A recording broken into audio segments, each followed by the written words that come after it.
اور اس جیسا پانی پوری دنیا میں کہیں نہیں پایا جاتا۔ اس پانی میں جو صحت کی باتیں وہ تو ایک الگ ہیں۔ اس پانی کی سب سے بڑی خصوصیت کیا ہے؟ سب سے بڑی خصوصیت کہ جب کوئی حاجی بیت اللہ جاتا ہے، جہاں سے بھی پانی آپ پیئیں گے وہ حکومت سعودیہ کی طرف منسوب ہوتا ہے کہ گورنمنٹ پلا رہی ہے پانی۔ آپ کے گھر میں جب کوئی آتا ہے، آپ اسے فریج سے پانی نکال کے دیتے ہیں تو یہ کس کا اکرام سمجھا جاتا ہے؟ آپ کی طرف سے مہمان کا اکرام۔ نہیں آ رہی میرا خیال ہے بات؟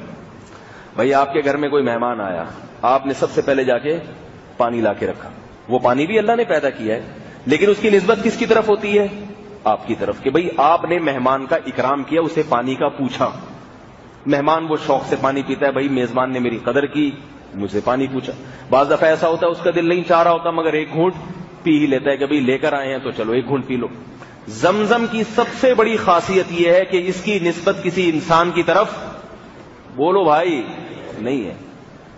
یہ اللہ پلا رہا ہے اپنے آنے والے مہمانوں کو پانی، اللہ پلا رہا ہے۔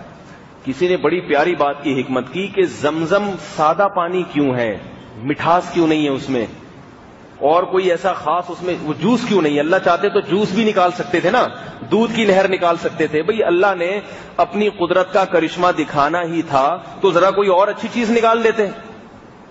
سوال سمجھ میں نہیں آ رہا تو جواب کہاں سے سمجھ میں آئے گا؟ بھئی آپ کے گھر جب کوئی مہمان آتا ہے تو پانی تو سب سے کم درجے کی چیز ہے۔ آپ اس سے جو پوچھتے ہیں بھئی ٹھنڈا چلے گا یا گرم، تو ٹھنڈے سے مراد کیا ہوتا ہے؟ Cold drink. ٹھنڈے سے کیا مراد ہوتا ہے؟ اور گرم سے چائے۔ اب کوئی مہمان آیا آپ کے گھر، آپ نے پوچھا ٹھنڈا چلے گا یا گرم، وہ خوشی سے کہتا ہے گرم، آپ گرم پانی کر کے لے آئیے، لوگ پی لو۔ اس کو غصہ آئے گا نا۔ گرم سے مراد ہے چائے یا سوپ، کوئی ایسی چیز ہو فینسی قسم کی۔ ٹھنڈے سے مراد کیا ہے؟ Cold drink. بعض لوگ ہوتے ہیں نا بالکل جو لفظ بولتے ہیں وہ کہتے ہیں ہماری وہی مراد ہے، حالانکہ ایسا نہیں ہوتا۔ ہاں زمزم جو ہے نا، زمزم، اب ہمارے ہاں جب کوئی آتا ہے تو ہم اس سے صرف پانی کا نہیں پوچھتے، یا تو کولڈ ڈرنک کا پوچھتے ہیں، یا گرم کا پوچھتے ہیں، یا کھانے کا پوچھتے ہیں، یہ اکرام ہوتا ہے۔ تو اتنی قربانی دی حضرت ہاجرہ نے، اللہ نے دودھ کا چشمہ کیوں جاری نہیں کر دیا؟ اور اللہ نے آگے حاجیوں کی میزبانی بھی کرنی تھی۔ اللہ کے نظر میں تو یہ بھی حکمت تھی نا کہ حاجیوں کی میزبانی اس چیز سے کروں گا، ساری دنیا کے لوگ آئیں گے اور یہ پلاؤں گا ان کو یہاں پہ۔ تو وہ کولڈ ڈرنک کیوں پیدا نہیں ہو گئی؟ یہ اللہ کی میزبانی اتنی سادہ کیوں ہے کہ سادہ پانی؟ حالانکہ اللہ تو بڑا سخی ہے، غیور ہے، جواد ہے، کریم ہے، اس کو تو شہد کا چشمہ جاری کرنا چاہیے تھا، اس کو تو دودھ کا چشمہ جاری کرنا چاہیے تھا۔ تو علماء نے اس کی حکمت بیان کی ہے، سادہ پانی، اس لیے کہ پانی دنیا کی سستی ترین چیز ہے، اور اکرام میں اس سے کم درجے کا اکرام کچھ ہے ہی نہیں۔ مہمان کا سب سے کم درجے کا اکرام ہے کہ اس کو پانی پلاؤ۔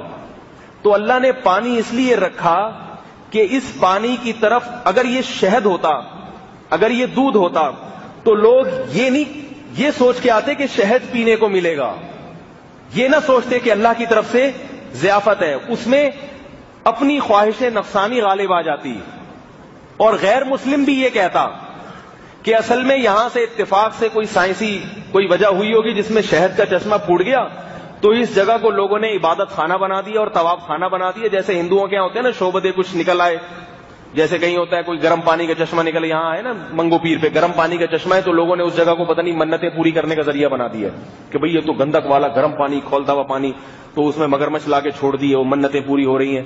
تو یہ خطرہ ہو سکتا تھا مستقبل میں کہ غیر مسلم کہتے اصل میں یہ جگہ بالکل بیابان تھی، اچانک یہاں سے شہد کا چشمہ پھوٹ گیا، تو مسلمانوں نے کیا کیا، یہاں چار دیواری بنا کے اس کو عبادت کی جگہ بنا دی۔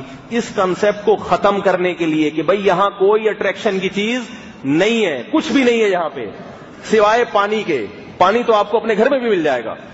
تو اب اس پانی کو اگر کوئی پیے گا تو صرف اس شوق سے کہ یہ پانی کے پانی ہونے کو نہیں دیکھے گا، وہ یہ دیکھے گا اس کا پلانے والا کون ہے اور اس کی نسبت کس پانی کی طرف ہے۔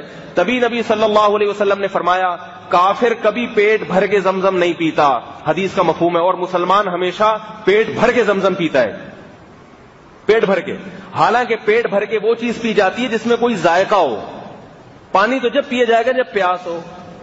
لیکن نبی نے کیا فرمایا؟ مومن کو پیاس ہو یا نہ ہو زمزم جب پیتا ہے تو پیٹ بھر کے، کیونکہ مومن کی نظر میں اس کی ذائقے کی ویلیو ہی نہیں ہے. بھائی یہ میں اس لیے تھوڑی پی رہا ہوں کہ یہ میٹھا ہے یا اس میں دودھ ہے یا اس میں کیلشیم ہے یا اس میں طاقت ہے. میں تو اس لیے پی رہا ہوں کہ یہ پلانے والا کون ہے؟ اللہ کی ذات ہے. یہ اللہ کی طرف منسوب ہے کہ اللہ نے اپنے مہمانوں کے لیے اس سے تواضع کی ہے. سمجھ میں آیا کہ کیوں سادہ پانی کیوں رکھا ہے اس میں یہ ایک تصور ختم کر دیا جائے. اس کی مثال ایسے ہے جیسے آپ کو کوئی بزرگ ہدیہ دیں، اگر وہ ہدیہ قیمتی ہوگا تو آپ اس کی قدر کرو گے. اب یہ نہیں پتا چلے گا کہ آپ اس کی جو اتنی قدر کر رہے ہو اس کے قیمتی ہونے کی وجہ سے کر رہے ہو یا جنہوں نے ہدیہ دیا ہے ان سے محبت کی وجہ سے کر رہے ہو. اس میں آپ کے نفس کی آمیزش شامل ہو جائے گی. ہوگی کہ نہیں ہوگی؟ آپ کو کسی نے 5,000 کا نوٹ دے دیا، اب آپ غریب آدمی تھے، آپ اس 5,000 کے نوٹ کو چوم رہے ہو، آنکھوں پہ لگا رہے ہو. لوگ پوچھتے ہیں بھائی اتنی محبت کیوں؟ آپ کہہ رہے یار حضرت جی نے دیا یہ. تو لوگ یقین کریں گے؟ بولیں گے یار 5,000 کا نوٹ تو اگر کوئی بھنگی بھی دیتا تو اس کو تو ایسے ہی آنکھوں پہ لگایا جاتا ہے. یہ حضرت جی کا تو نام خامخواہ میں استعمال کیا جا رہا ہے. لیکن اگر حضرت جی 5 روپے کا سکہ دیں آپ کو اور آپ اس کو آنکھوں پہ لگا رہے ہو اور دل میں لگا رہے ہو اور اس کو پلاسٹک کوٹنگ کرا کے گھر میں رکھ لیا آپ نے کہ حضرت جی ہمارے گھر آئے تھے، ان کی یادگار ہے. حضرت مفتی تقی عثمانی صاحب نے کسی شخص کو 5 روپے ہدیے کے طور پہ دیے. وہ بیچارہ غریب سا آدمی تھا تو اس نے پلاسٹک کوٹنگ کرا کے اپنے گھر میں لگا لیا وہ کہ بھئی یادگار ہے کہ اتنے بڑے بزرگ کے ہاتھ سے مجھے یہ ہدیہ ملا ہے، پلاسٹک کوٹنگ کرا کے. تو اگر وہ یہ چھوٹی چیز ہو نا پھر اس کی انسان قدر کرے تو اس میں ریاکاری یا خواہش نفسانی کا عنصر نہیں ہوتا. تو اللہ نے پانی کیوں رکھا کہ بھئی اس کو شوق سے پینے میں عقیدت کے علاوہ اور کوئی چیز ممکن ہے ہی نہیں. تبھی وہاں سے کین بھر بھر کے لے کر آتے ہیں کتنی ٹینشن میں. اگر وہ دودھ ہوتا تو گورے کہتے ہیں، انگریز کہتا ہے دودھ تو فری میں مل رہا ہو یا سستا مل رہا ہو وہ تو ہر آدمی لے کے آتا ہے. اب وہ بھی حیران ہوتے ہیں ہے یہ بھی ہائیڈروجن پر آکسائڈ. ہمارے ہاں بھی وہی ہے. سوات مردان میں چشمے کتنے، ان کو کوئی لفٹ بھی نہیں کراتا. سوات مردان میں چشموں کا کتنا زبردست پانی ہے. کبھی دیکھا آپ نے کوئی سوات گیا ہو وہاں سے کین بھر کے لے آیا ہو؟ کتنا فولادی پانی ہے سوات اور مردان کا. اس میں اتنے آئرن اتنا کیلشیم ہوتا ہے کہ ان پٹھانوں کی ہڈیاں دیکھو، وہی پانی پی کے تو اتنی مضبوط ہڈیاں ہوتی ہیں ان کی. ابھی میں کل اپنے کسی پٹھان دوست سے ملا، ان کے والد صاحب 85 سال کے. جب مجھ سے انہوں نے ہاتھ ملایا، میں نے پھر ہاتھ جب میرا چھوٹا ہے تو میں نے کہا یار تمہارے ابا کا ہاتھ ایسا ہے، اتنا طاقتور ہاتھ ہے 85 سال میں، تو تم لوگ کیا بوڑھے نہیں ہوتے کیا؟ اتنا مضبوط ہاتھ 85 سال میں. تو وہی تو چشموں کا پانی پیا ہوتا انہوں نے، اتنا زبردست پانی اور اس کے بڑے فضائل اور یوں اور وہ. مگر آج تک کبھی ایسا نہیں ہوا کہ کوئی سوات جا رہا ہو تو ہم کہیں یار میرے لیے ایک کین بھر کے لے آنا، یہ 4 گلاس میرے لیے بھی لیتے آنا، وہ وہیں رکھنا وہیں پی کے آ جانا، بتا دینا کہ میں نے اتنا اچھا پانی پیا. بس اس سے زیادہ جنرل نالج کی بھی ہمیں ضرورت نہیں ہے.